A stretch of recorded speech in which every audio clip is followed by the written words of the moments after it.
I'm Billy S, welcome back to the channel. Today we're sitting by a bench and scrolling on our corner for patented maps as I rank the Hollow Knight areas.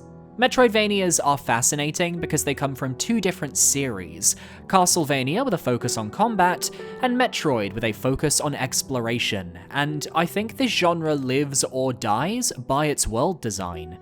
So thank God the ruined kingdom of Hallownest is filled with such a large variety of different climates, ruins, and secrets to explore.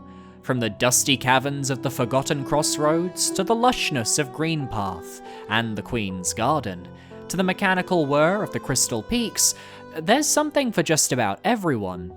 Except a lava level, but Silksong has that covered, don't worry. My criteria is pretty simple. I take into account the gameplay, NPC encounters, enemies, lore, and aesthetic. And just because an area is ranked low, that doesn't mean it's a bad area. This is a hot take, but I firmly feel there are no genuinely bad designed locations in Hollow Knight. So let's dive in. All 19 areas in Hollow Knight, ranked. Let me know your favorite down below. Coming in 19th place, we have the idyllic and peaceful Resting Grounds. This small nook of Hallownest is where those who fell were laid to rest, a memorial for those visitors of the bugs that came before them. In terms of the lore, it was the graveyard of the kingdom where rituals would take place to honor the dead, led by the Moth tribe, the caretakers of the graves, but now only the seer remains as Hallownest falls to ruin. You obtain the Dream Nail, perhaps the most important item in Hollow Knight's progression here, as it allows you to interact with the three Dreamers, access many optional areas and locations, and even face off against Radiance. Though having to face the Dreamers who cast your consciousness into a forgotten dream is perhaps the most memorable part of the level. There's the fight with Zero and the dark, dank crypts that lead to the Grey Mourner and her side quest, as well as the Blue Lake, most famous for being your final encounter with Quirrell as you sit with him one last time, witnessing the source of the rain that falls into the City of Tears. But the main feature of the Resting Grounds are the Kickstarter backer sub-areas, the Spirit's Glade, containing the ghosts of backer-designed bugs which you can talk to, or Dream Nail if you're feeling evil. And further in still, if you Dream Nail this statue from this spot, lies the Shrine of Believers, a room containing tablets left by various Kickstarter backers with messages for the player. Some are adorable, some continue the roleplay of Hallownest, and some are just downright funny. It's a nice addition I genuinely forgot was here until I did some research for this list. The main reason the Resting Grounds rank at the bottom of Hallownest's pecking order is, quite simply, most of the interesting content revolves around the Kickstarter backers. It's great to see on a first playthrough, but I won't find myself revisiting the Shrine of Believers again, nor will I be talking to the Spirits of the Glade again. I love the ambiance, the music, and the lore, but gameplay-wise, there's just not enough for me here to cling on to. Coming in 18th place, we have the labyrinthian pipes and murky tunnels of the Royal Waterways. I make no secret when I say I don't vibe with the sewer aesthetic, and the navigation of the area being so confusing. Pill flips and whumps populate the upper half of the waterways, being the main enemies on the way westward to Cornifer and the exit to the fungal wastes. While lower down, the fluke species has fully populated the waterways.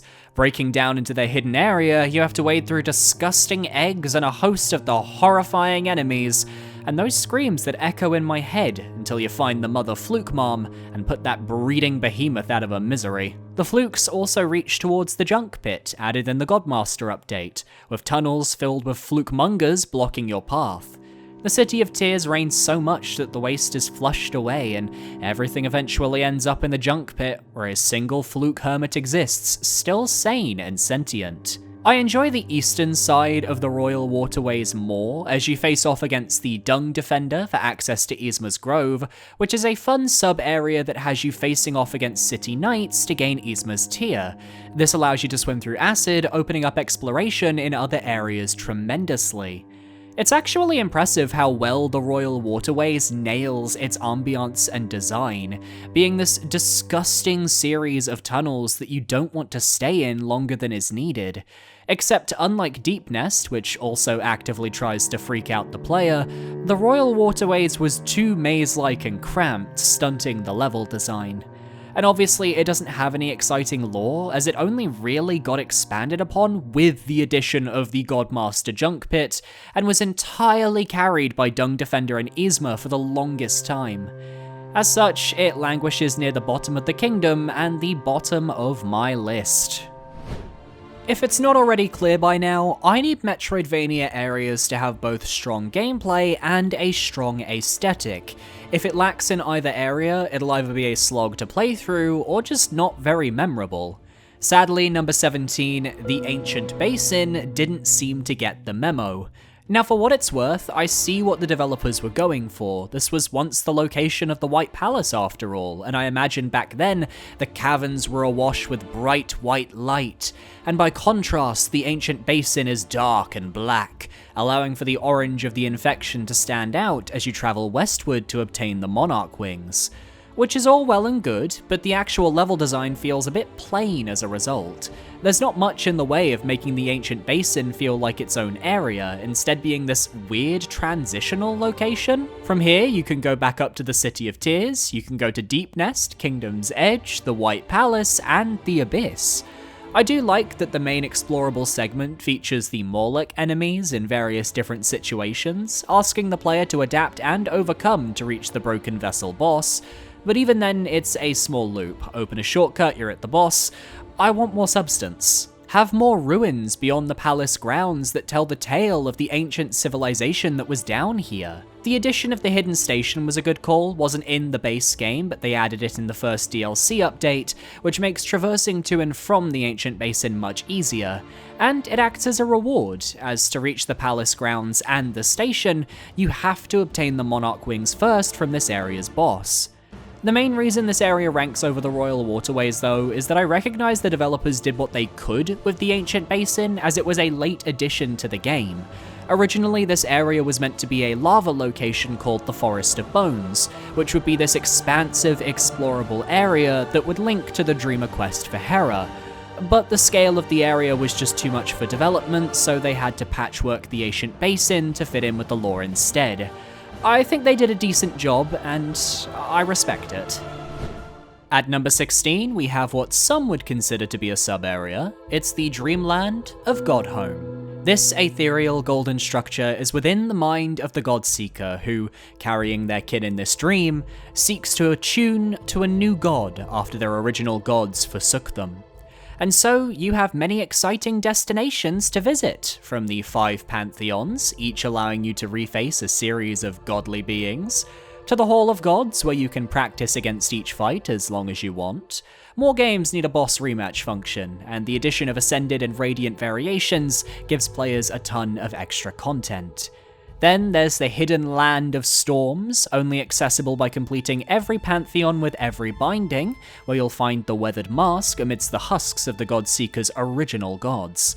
I just think the thematic aesthetic of the Godmaster DLC is top-notch, and I really get the vibe that we're ascending the Hollow Knight equivalent of Mount Olympus here, complete with the Godseekers watching us at every obstacle, and even giving us insight into the higher beings of Hallownest like Un, a White Lady, and the Pale King in Pantheon 5. Not to mention some of the best boss fights in Hollow Knight, such as the Pure Vessel, and my favourite, the Sisters of Battle. But since a lot of the content skews towards bosses, I'm leaving it down here in 16th so I can highlight more exploration-focused areas instead. Coming up next on the list, we have an area that aesthetically is very pleasing, but falls a little short when it comes to real depth. At number 15, we have Fog Canyon. When you first visit this area right after Green Path, there's not much to be done. After all, the path to the Teacher's Archives is blocked by a shadow barrier, and there's no way to make it westward to the Queen's Gardens without Yzma's Tear, so you head down the main 2 rooms, past the Uomas and the Umas, to the Queen's Station. And immediately, while I adore the fluffy pink soapy qualities of this area's aesthetics, merged with the vibrant green ruins of Green Path that were clearly overtaken by the fog, I can't stand the enemies. The explosive Umas are some of my least favorite to deal with in the game because you just have to avoid them all slow and carefully. It makes movement in Fog Canyon incredibly tedious. You can find Millabelle the banker near the bottom of the area, and I'd recommend doing her questline later in the game when you've got a bit more geo, because the returns you get on that investment are wild. Love that cardboard bank sign she leaves behind as well.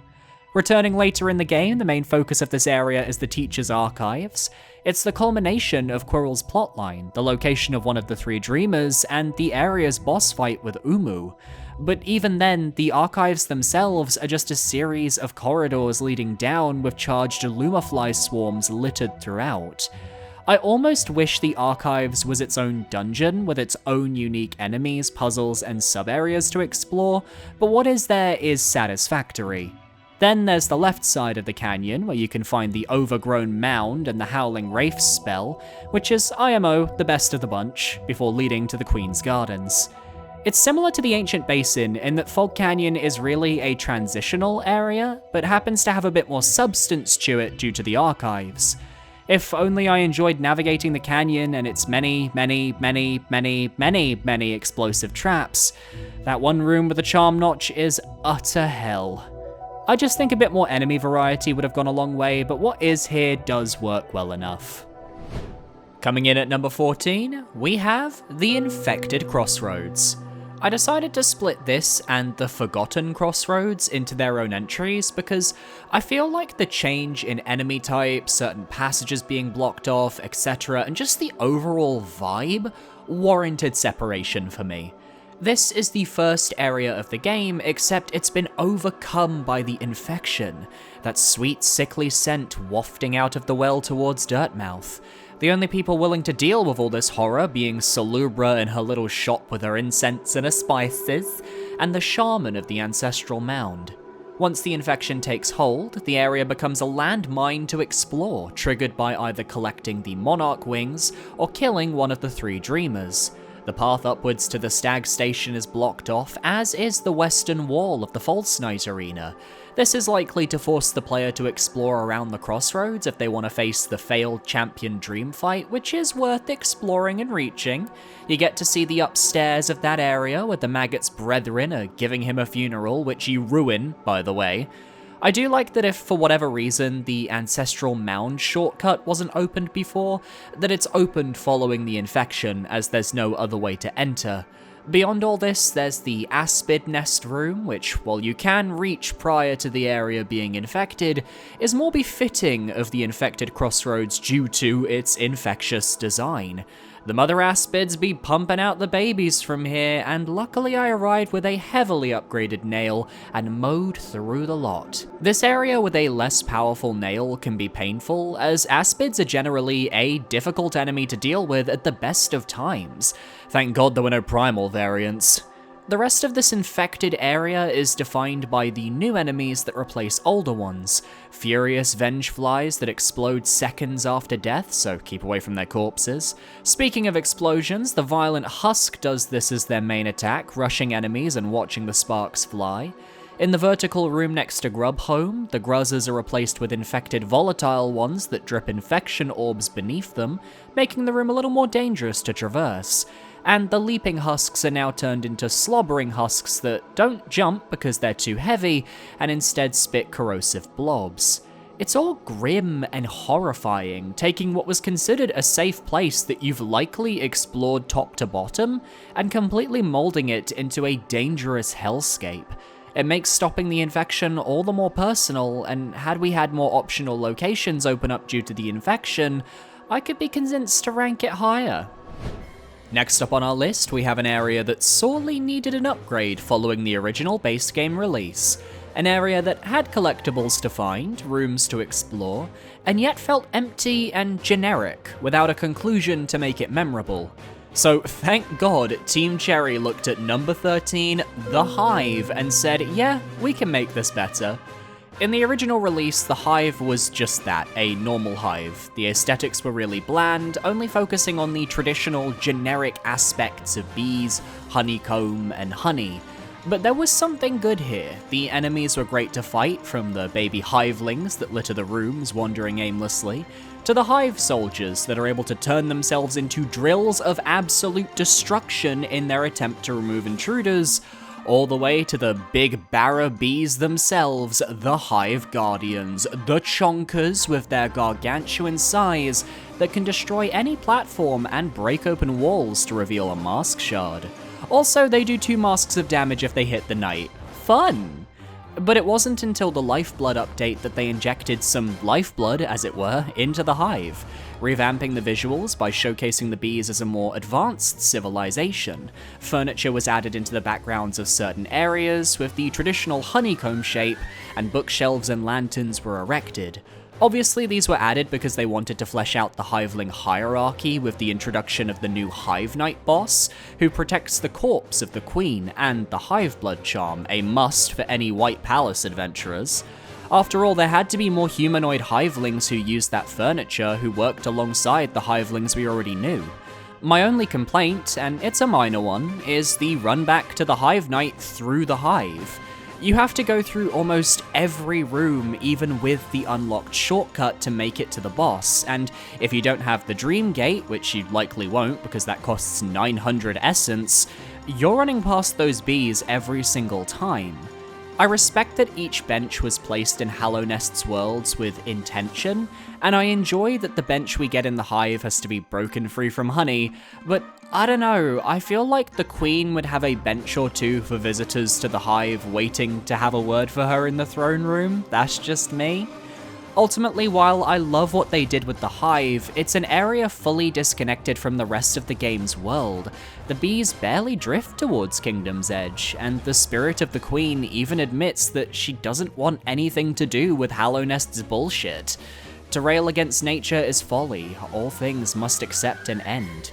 Easier said than done, given she's saying this as a dead spirit, but I'll be taking that Hiveblood charm and moving on, thank you.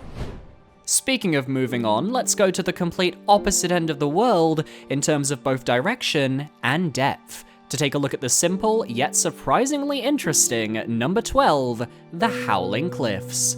This steep cliffside overlooking the western exit of Hallownest can be accessed via a tunnel from Greenpath, which makes canonical sense, as in the Quirrell comic showing his ascent into the ruins, Hornet actively appears here, and given her usual choice of abode is Greenpath, I just like that continuity. Here there's a few notable features that make it worth the visit. The first is the King's Idol on the western edge of the area, which introduces you to the winds that keep you in Hallownest.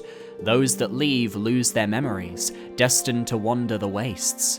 It makes you wonder what worlds lay beyond Hallownest given the existence of Farloom and Silksong. There's a whispering route for some essence, an encounter with Gorb where you can ascend even further beyond.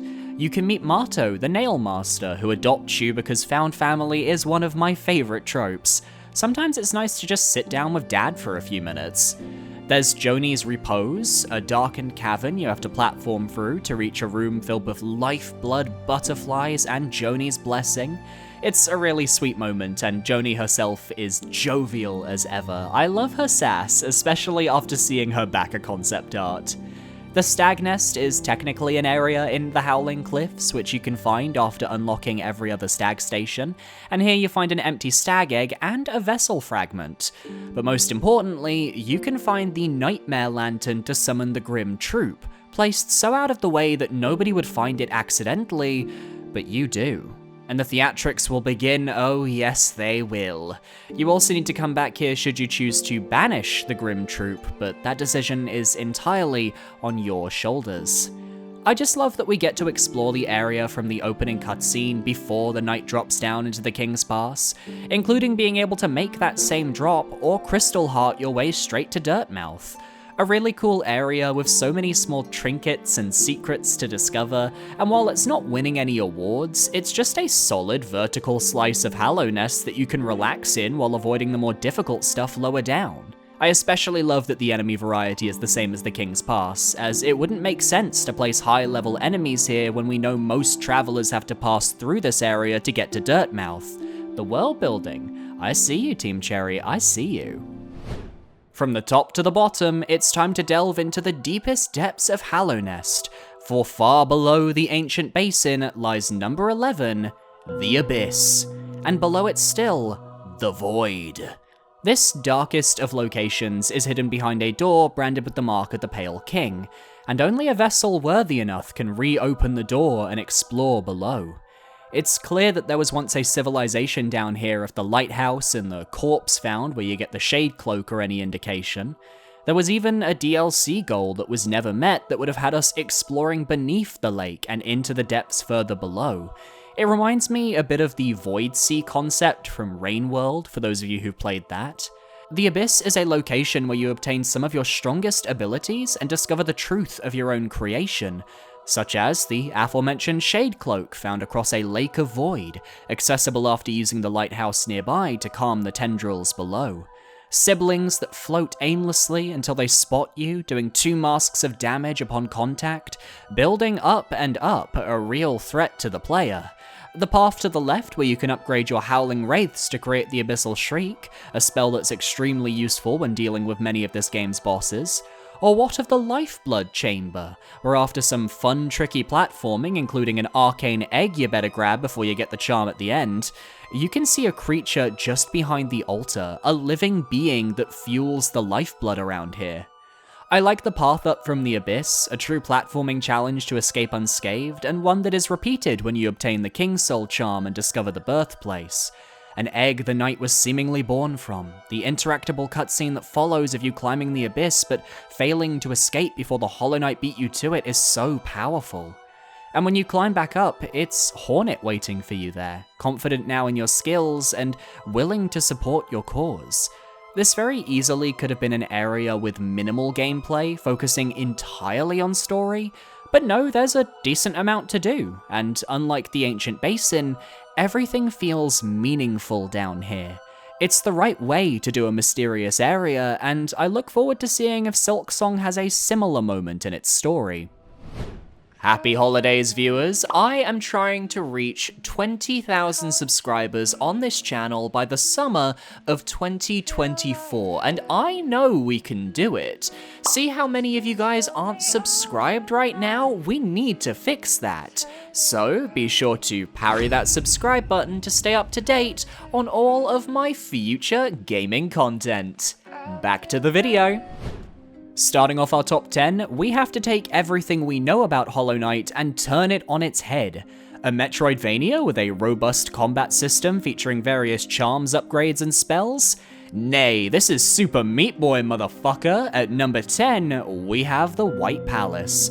Found by using the Ascended Dream Nail on the King's Mold corpse in the palace ruins, the White Palace is a dungeon that you must complete to obtain the second half of the White Fragment, which creates the King's Soul charm, when fused with the fragment given to you by a white lady in the Queen's Gardens. And quite simply, this is the biggest blindside of Hollow Knight, as I don't think anybody ever expected that to get to the true ending of the game. They'd have to go through gauntlets of moving buzzsaws, spears, bouncing off enemies, healing, praying, wondering what happened to the fun Metroidvania they were just playing. It's such a genre shift in a way that blows my mind, and yet, this time around, I went into the White Palace with no guides, just my muscle memory, and I did it. Always equip the Hive Blood charm here, as you can regen your health after each fall, but beyond that, I just found the platforming easier than before. I remember certain skips, nail pogoed where I could. At one point, I feel like I fully skipped a portion of the level and was convinced I'd performed a sequence break. Whether I had or not, I'm still not entirely sure, but hey, I enjoyed myself.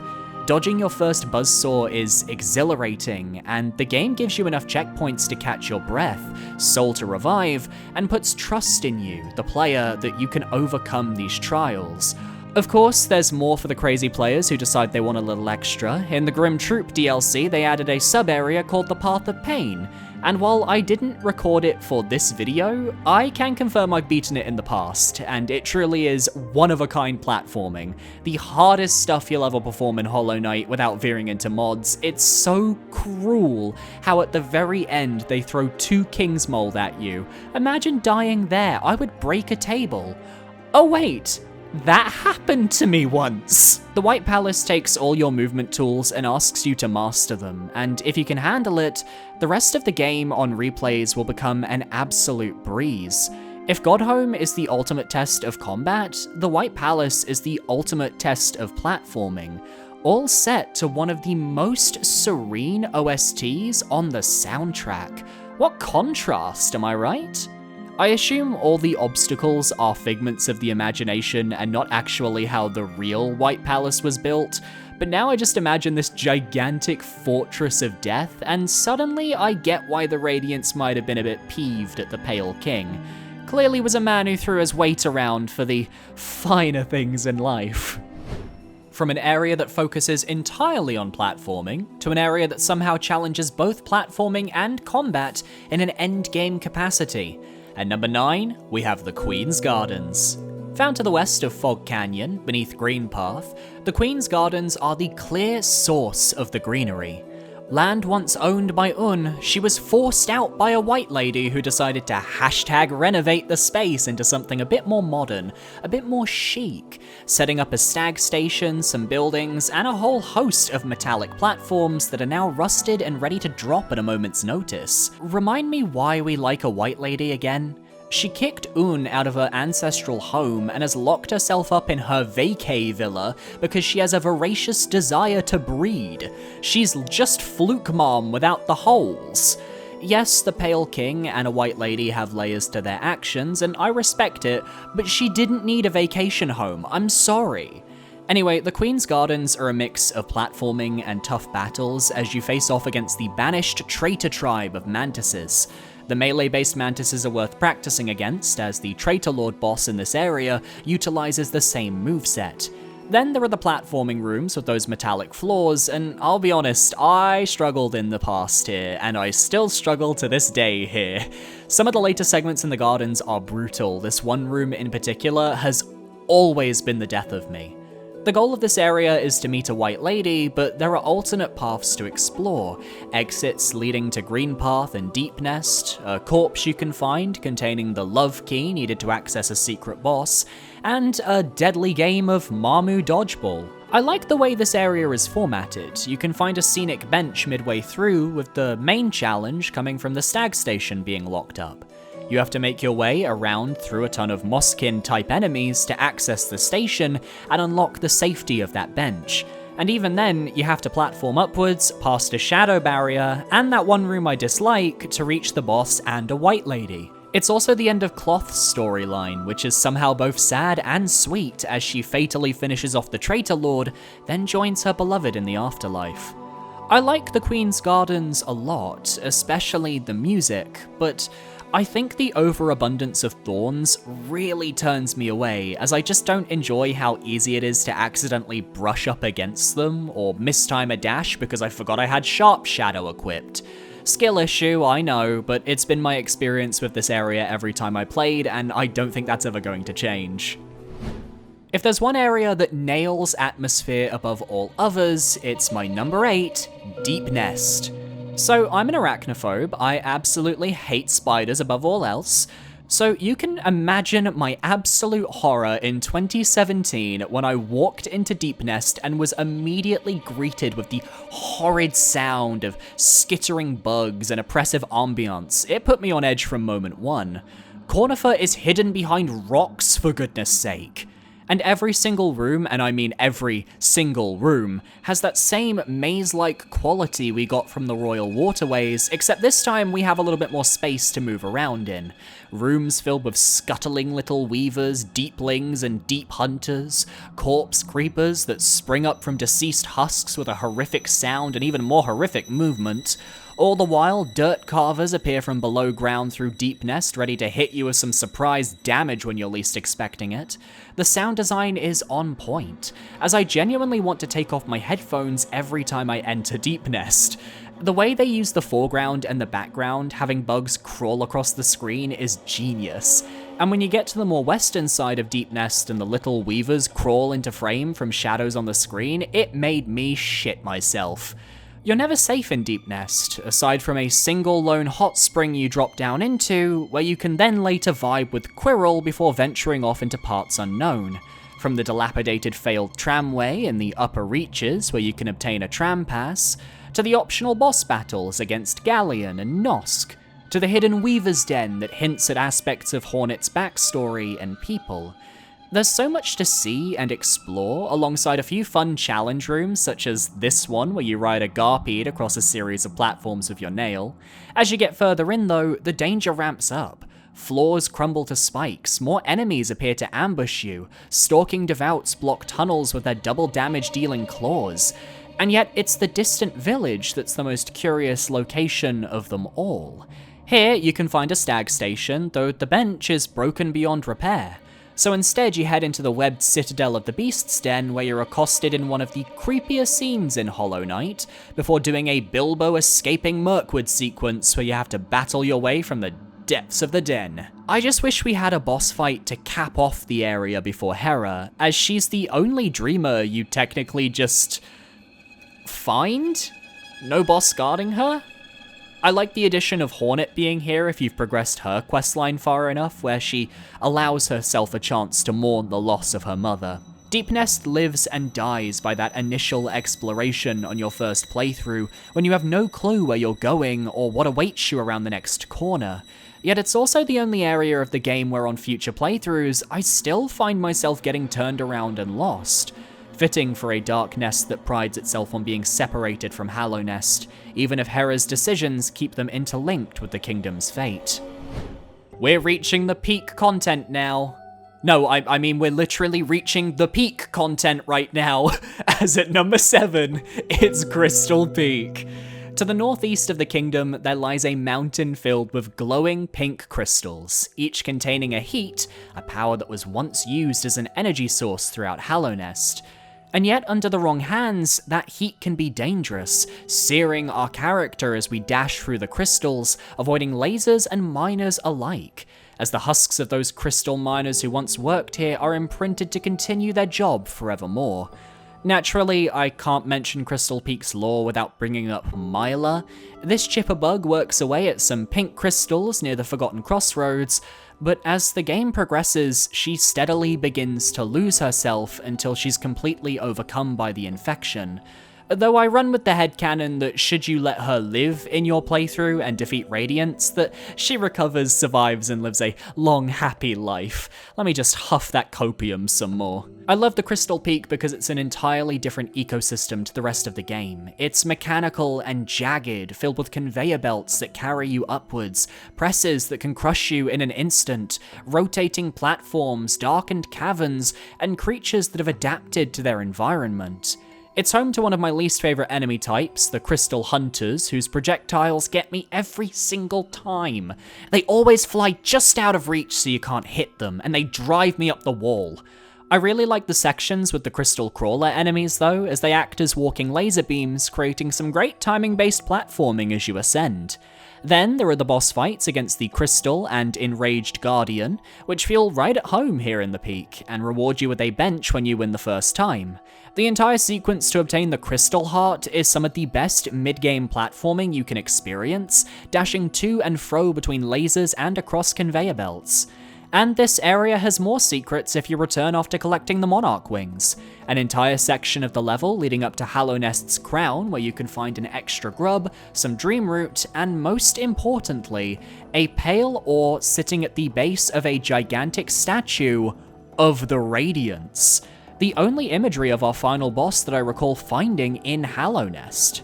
My main reason for not ranking this area higher, beyond not having a more story-focused boss to cap off the level, is honestly the damn path to the resting grounds. You have to go through a pitch-black cavern, but if you came to Crystal Peak before collecting the Lumafly Lantern, you're effectively forced to progress through the area until you reach the Crystal Heart, which opens a path back to Dirtmouth earlier in the level.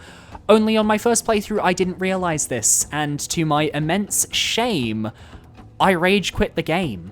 I was the Cuphead tutorial journalist in that moment, and when I came back, I said screw it, and I made my way through the darkened cavern lanternless, leading to the crystallized mound, which is a fun sub-area in its own right that contains the Descending Dark upgrade, and it's the most valuable spell in the game for those iframes. And I did this multiple times. on multiple playthroughs, because I'm an absolute idiot that didn't realize there was a path back to Dirtmouth. I'm a madman, but you know what? It's kind of iconic. I really enjoy Crystal Peak, but I forged a more positive connection with the other areas still to come on this list. That being said, this was the area that introduced me to grub mimics, so you know what? You got me, Team Cherry, you got me good. I can't say I expected to find at the end of everything such a sorrowful place as number 6, the Kingdom's Edge. A mid to late game area found to the east of the City of Tears, you're likely to find it by using the tram in the ancient basin or finding the hidden path beneath King's Station. Either way, you emerge into this white wonderland, a light grey expanse where it feels like the livelihood of the kingdom, even in death, is completely gone. Corpses fall from the Colosseum found at the area's peak, while most of the enemies here feel devoid of life. The booflies just hover in place, practically waiting for you to pogo bounce off of them. The hoppers don't stop in their path even as you whack them. But then on the flip side, we also have two of the most infamous enemy types in Hollow Knight, the giant hoppers, which terrify me every time I encounter them due to their sheer speed and those glowing orange eyes that home in on the knight, and most memorably, the giant hoppers that ambush you if you spend too much time hitting the training dummy outside Nailmaster Oro's hut. But we all know why we fear exploring this area. The true final boss of Hollow Knight, the Primal Aspid. Their god tier tracking and that projectile spread, ooh! They see every single future and select the one where you will take damage and you're going to enjoy it. Taking away the enemies though, the Kingdom's Edge has a distinct theme of isolation and death. The music in the background telling a sorrowful tale of a land once prosperous and being beautiful in its composition. That harp, man, that harp. From the solitary Nailmaster on the edge of the world where he stays as a recluse, to the creature Bardoon who lives atop a single cavern that no mere bug can reach, to the corpse of Markov, found past a shade barrier, a moth who came to this wretched nothingness to meditate, only to pass on and become the worst boss in the game. The Colosseum of Fools, which I consider a part of the Kingdom's Edge, is an arena dedicated to the sport of killing, and whose corpses are dumped out when they're finished with. Poor Tiso. I especially love the bench right before the Hornet Sentinel fight, as you're in this tent at the edge of the world, like a single safe spot in a snowstorm, and you can't help but wonder what lies beyond, even though there are corpses littered right next to you. The way the area is coated in malt because of the Pale King's old body which sheds and degrades, and that last boss battle with Hornet to obtain the King's brand and access the Abyss. Of course, this area has one of the most valuable charms in the game as well, good old Quick Slash, which has been a staple of my Pantheon build for quite some time.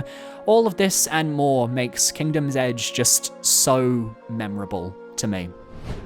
While I adore the late game areas of Hollow Knight, there's something to be said that my top 5 are all made up of the earliest locations you visit in game. There's nothing quite like that first venture into a Metroidvania world, where you don't have a ton of movement tools and you're just trying to find your way, map out the first few areas, figure out how to progress when you don't have the abilities to go crazy just yet.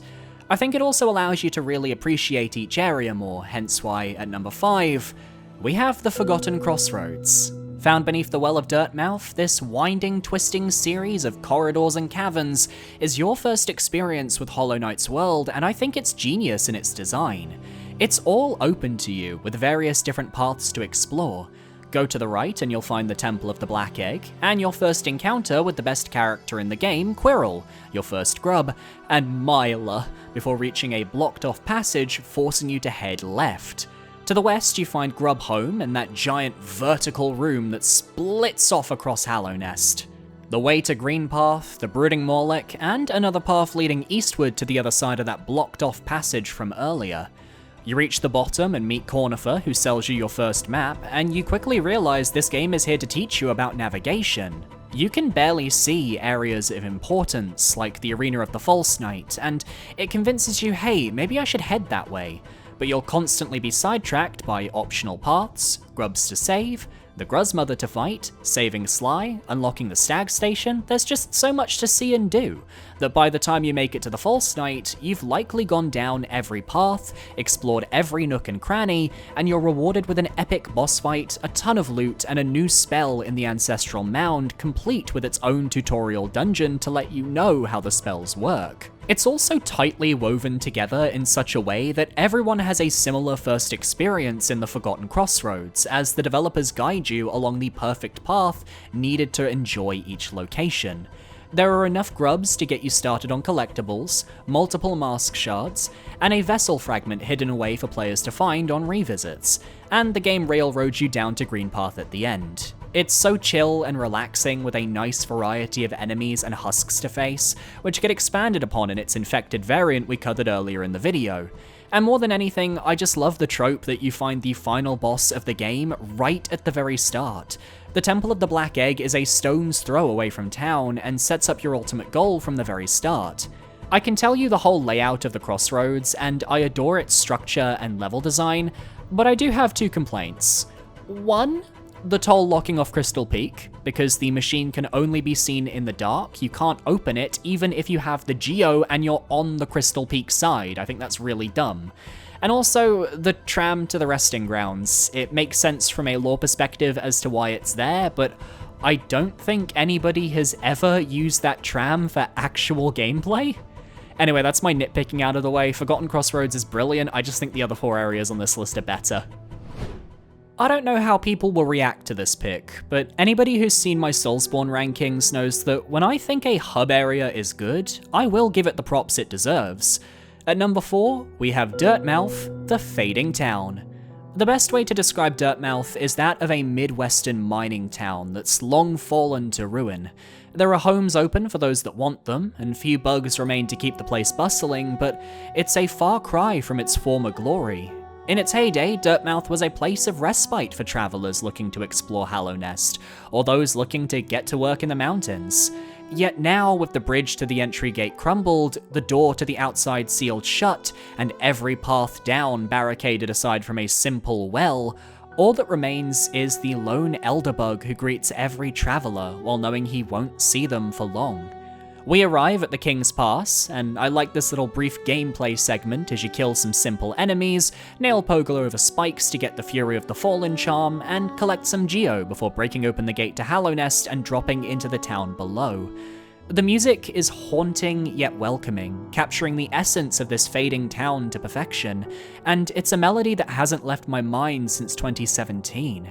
There's something really satisfying about seeing the progression of Dirtmouth as you explore the ruins and slowly but surely save those you can so they return to town. Iselda and Cornifer, Bretta and Zote, Sly.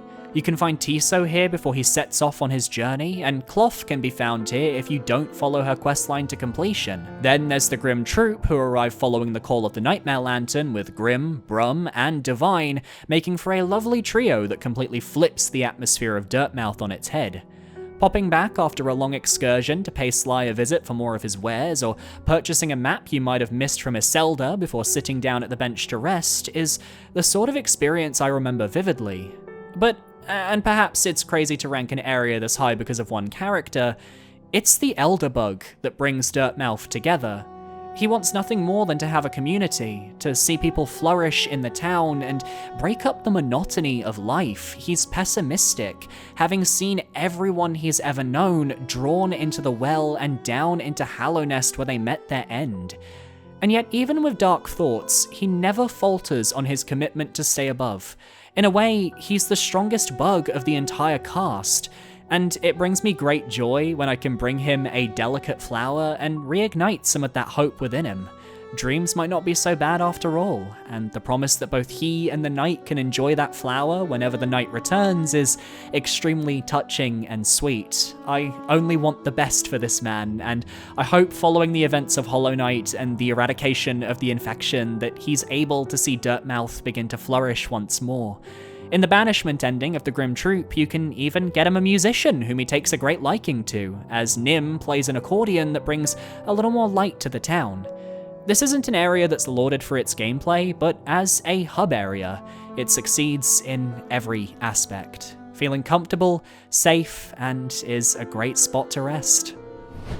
When I first played Hollow Knight, I really didn't think much of number 3, the Fungal Wastes, because I wasn't a big fan of the colour palette, and I found myself getting rather lost and frustrated, as the lack of any real benches meant death was quite punishing. Ironically, those exact reasons why I disliked the Fungal Wastes then are part of why I adore the area now, more so than every other location in Hallownest.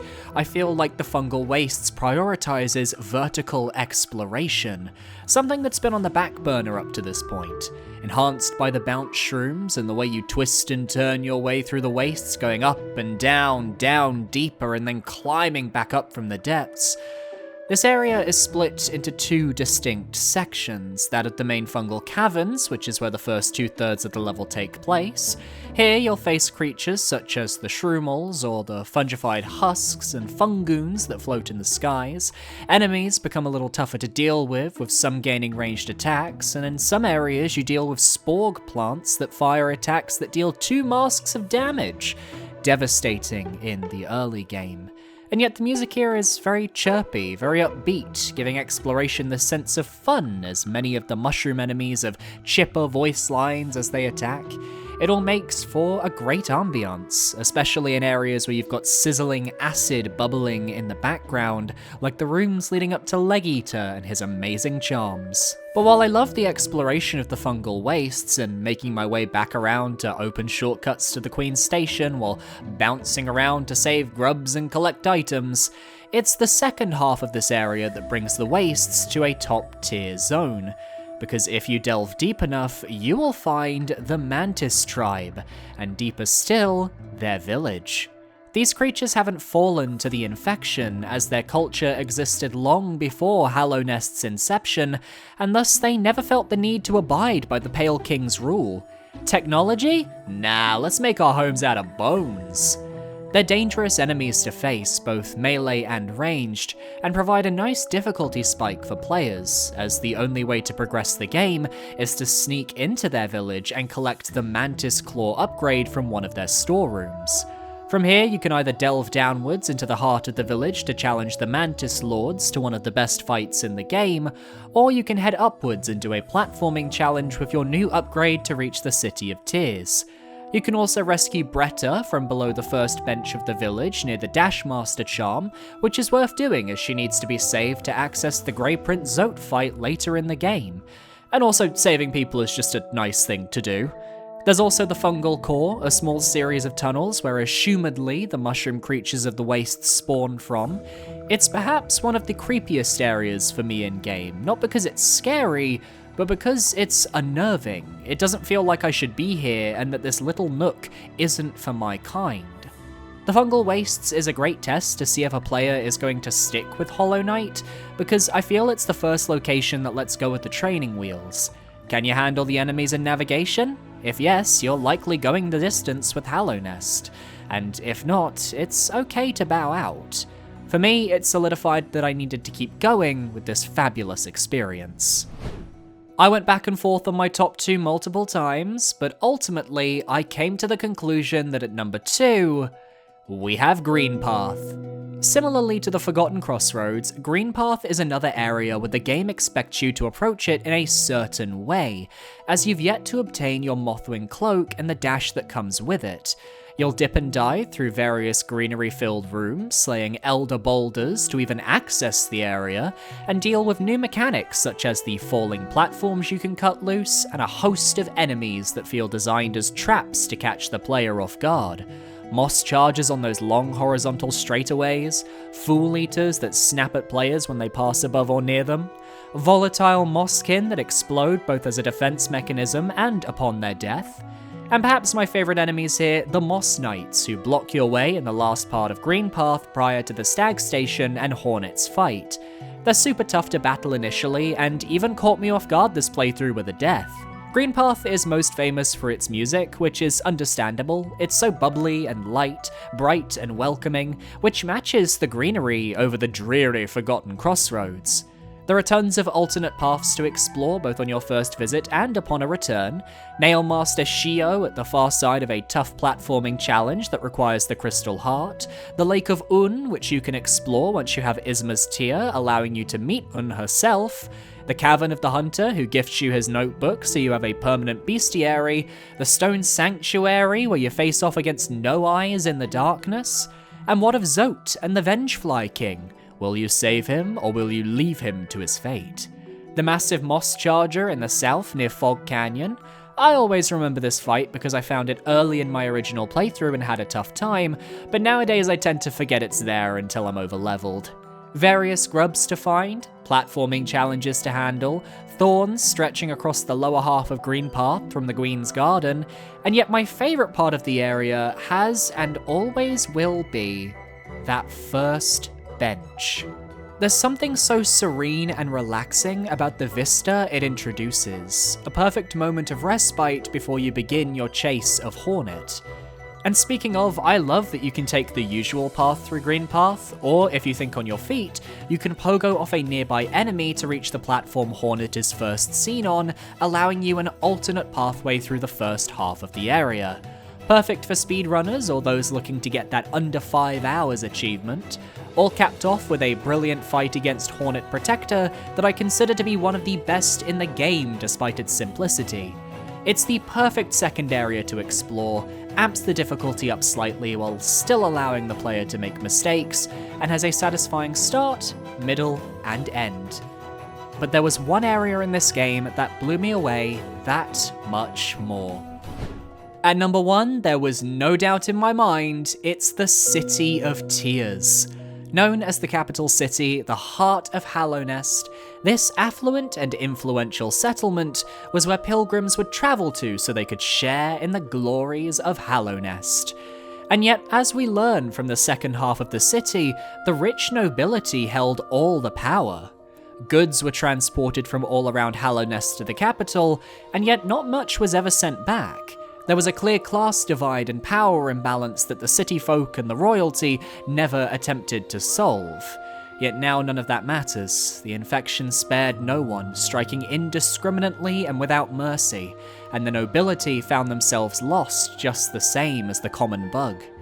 And so here we find the city, a shadow of its former self, rain dripping down from the ceiling above where the blue lake of the resting grounds resides. Yet again, Christopher Larkin hits us with a melancholic yet hauntingly beautiful composition, as the City of Tears theme captures the theme of a rain-swept city, a ghost of its former glory. And I adore rain. I love rainstorms. I love walking in the rain. I love the sound of rain tapping against a window. So you can imagine I just vibed with the area's aesthetics from the get-go. But I also think the City of Tears has some of the most compelling exploration in the game, because each segment of the city has its own secrets to find. From making your way through various buildings to reach the upper storerooms and the first stag station, or later in the game when you're tasked with climbing Lurian's spire just past the main fountain. How about the main dungeon, the Soul Sanctum, where you face a series of brand new soul enemies, including a battle against the Soul Master that results in a brand new ability. I especially like the brief part of the level after that teaches you how to use the Descending Dive. Then there's the eastern part of the city, leading to the King's Station with gigantic guards that tower over the Husk Nobles. There's the hidden hot spring in the Pleasure House with songstress Marissa, and the scheming Millabelle the banker who can be found here after she escapes Fog Canyon. Then the hidden Tower of Love with the Collector, and a map that gives you the location of every grub hidden throughout Hallownest, which is its own weird sequence as you ascend to that creepy, giggling laughter. It feels like everything in the City of Tears was designed in such a way to keep you coming back, with something new to do at every turn. And yet my favourite moment is a true classic. It's when you first arrive, and you sit with Quirrell on that bench. The music, the vibes, the best boy. This moment alone makes me biased as fuck towards the City of Tears, and it just so happens to be one of the most tightly designed areas to boot. A well-deserved number 1. And that's my list. Which Hollow Knight area is your favourite? Let me know down below, and be sure to parry that subscribe button so you can stay up to date on all my future content. Hopefully Silksong comes out soon so I can cover that one too. My socials are on screen now, feel free to follow where you feel comfortable. I recommend my Twitter, my Blue Sky, or my Discord. A massive shout out to my patrons for following me on Patreon, you guys are amazing, and I really appreciate the support. Maybe in February or so, I might do a Hollow Knight bench ranking, so keep an eye out for that, but I'll see you guys next time. Adios.